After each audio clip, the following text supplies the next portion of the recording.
The executive floor of Cooper Industries gleamed with power and prestige. Floor-to-ceiling windows offered panoramic views of the city skyline, while original artwork worth millions adorned the walls.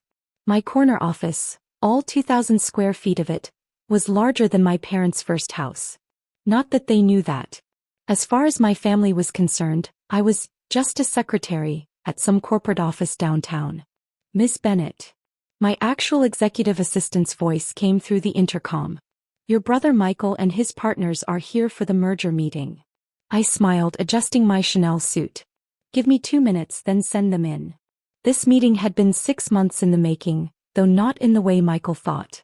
His company, Thompson & Associates, had been pursuing a merger with Cooper Industries relentlessly, not knowing that his secretary's sister was actually the CEO they were so desperate to impress. And Linda, I added, make sure you introduce me properly. With pleasure, Linda replied, and I could hear the smile in her voice. For years I'd let my family believe what they wanted about my career. It was easier than fighting their preconceptions. When I'd started as an actual secretary 15 years ago, they'd nodded approvingly, a nice, safe job for a woman. When I'd worked my way up through the ranks, earning my MBA at night, they'd barely noticed. Even when I'd become CEO 5 years ago, I'd let them continue thinking I was just answering phones and getting coffee. It was amazing what people would assume when it fit their worldview. The door opened and Linda stepped in. Ms. Bennett? Mr. Thompson and his associates are here for the merger discussion. Send them in. Michael entered first, his expensive suit and carefully styled hair screaming, trying too hard. Behind him came our cousin James, who joined Thompson & Associates straight out of business school, riding Michael's coattails. Bringing up the rear was their chief financial officer, looking nervous. They stopped short when they saw me sitting behind the massive desk. Sarah. Michael's voice cracked. What are you doing here? Good morning, gentlemen, I said professionally. Please take a seat. There must be some mistake, James sputtered. We're here to meet with Cooper Industries CEO. You are, Linda confirmed from the doorway. May I present Sarah Bennett, Chief Executive Officer of Cooper Industries. The silence that followed was deafening. Michael's face went from confused to pale to slightly green. This is a joke, he finally managed. Sarah's a secretary. Was a secretary, I corrected him. 15 years ago. I've been quite busy since then, though you never bothered to ask. James collapsed into one of the leather chairs. All those family dinners, when we were talking about trying to get a meeting with Cooper Sue, were quite entertaining, I finished for him. I particularly enjoyed the part where you called me just a secretary to that potential investor. What was it you said? She's not really in business like us? Their CFO was frantically flipping through his papers, probably realizing that every strategy they'd planned was now useless. But the merger. Michael's voice was weak. Ah yes, the merger. I opened the folder on my desk. Let's talk about that, shall we? Your proposal, I continued, leafing through their documents, is interesting. Though I have to say, your valuation of Thompson & Associates seems a bit optimistic. Michael straightened his tie, trying to regain his composure. Our numbers are solid. We've had 3 independent valuations.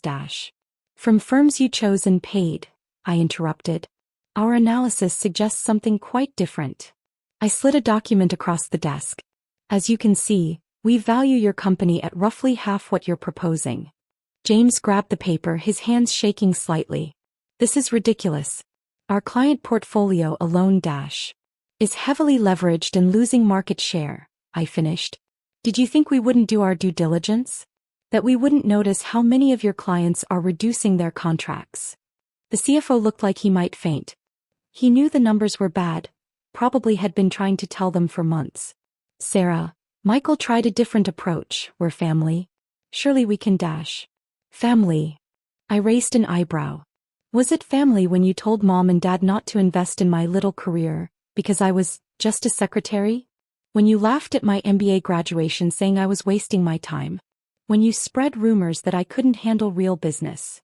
The skyline behind me seemed to mock their discomfort, each gleaming building a testament to the empire they'd never bothered to notice I was building. That was different, James protested weakly. We didn't know. Exactly. You didn't know because you never asked. Too busy assuming I was getting coffee to notice I was actually running the company you're so desperate to merge with. My phone buzzed, a text from my CFO. Thompson and Associates stock dropping on merger concerns. Want me to start buying? Not yet, I typed back. Let's see how they handle the truth first. Look, Michael said, desperation creeping into his voice. Whatever happened in the past, this merger makes sense. The synergies dash. Save the sales pitch, I cut him off. I've read your proposal. Multiple times actually. Would you like to know what I really think? They leaned forward despite themselves. Your company is failing, I said bluntly. You've lost major clients, your innovation pipeline is dry, and your management style is. I paused diplomatically, outdated. The only reason you're pursuing this merger is because you need Cooper Industries to save you from bankruptcy.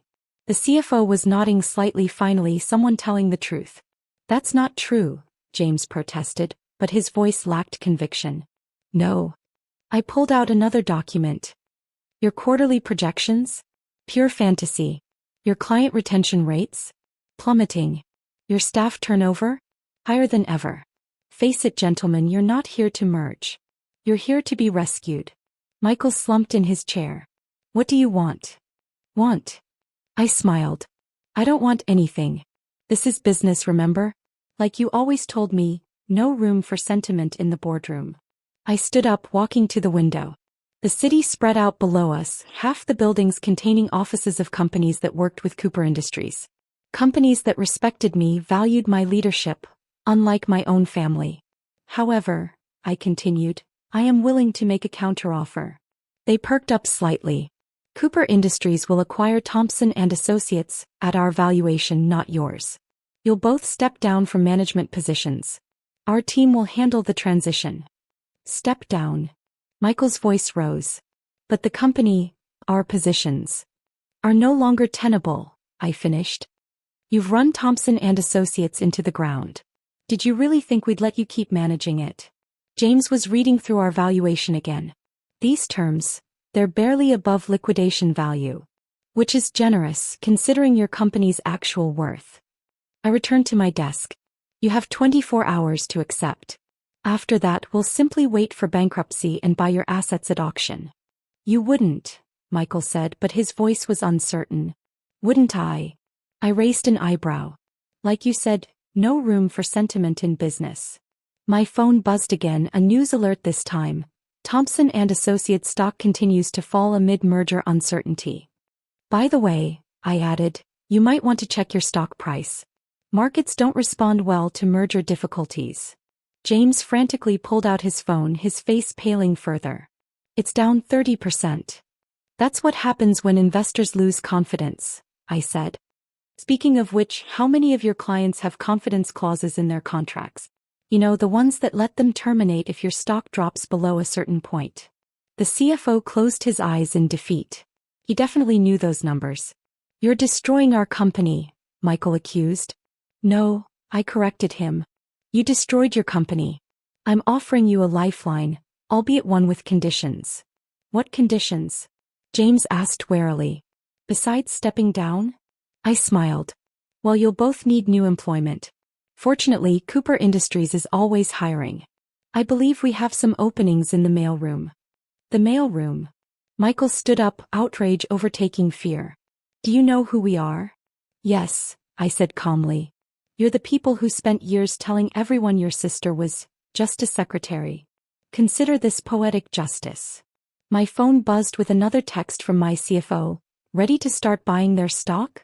Begin acquisition, I typed back. Standard hostile takeover protocol.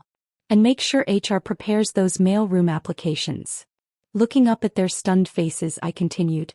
The offer expires at noon tomorrow. After that, we go hostile, and believe me, you won't like what that looks like. You do that? James asked. To family.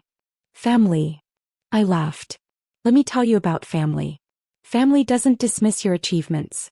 Family doesn't spread rumors about your capabilities. Family doesn't treat you like you're beneath them because of their assumptions about your job. I stood up, signaling the meeting was over. Linda will show you out. Through the main entrance, of course, though you might want to get used to the service entrance. Mailroom employees don't usually use the executive lobby. As they filed out, Michael turned back. Sarah. Save it, I said. You have 24 hours to accept our offer. After that, I'll be too busy buying your company piece by piece to listen to apologies. The door closed behind them and I allowed myself a moment of satisfaction. Through the glass walls, I could see them walking to the elevators, shoulders slumped, finally understanding who really held the power. Linda came in, a smile playing at her lips. That was satisfying, I suggested. I was going to say brutal, but satisfying works too. She handed me a stack of messages. Your parents called. Apparently, Michael called them already. I could imagine that conversation. Let me guess, they're shocked, confused, and wanting explanations? Actually, Linda grinned, your mother said, and I quote, I always knew you were more than just a secretary. Those boys were too busy showing off to notice you were running circles around them. I laughed genuinely this time. Maybe there's hope for the family after all. Well, some of them anyway. My phone started buzzing with messages. Other family members suddenly realizing who I really was, business contacts connecting the dots, social climbers trying to realign themselves with the real power player. Another text from my CFO, Thompson's stock in free fall. They'll have to accept our terms. I smiled, typing back, make sure their mailroom uniforms are ready. And Linda? When they start work, make sure they know who to get coffee for. Success, they say, is the best revenge. But sometimes success combined with a healthy dose of irony is even better. As for Michael and James, well, they wanted to work at Cooper Industries. They just never specified in what capacity. Welcome to the corporate world, brothers. Coffee's on the second floor, but you'll have to make it yourselves. After all, I'm not just a secretary anymore. I'm the CEO who owns your future. And isn't that just perfect?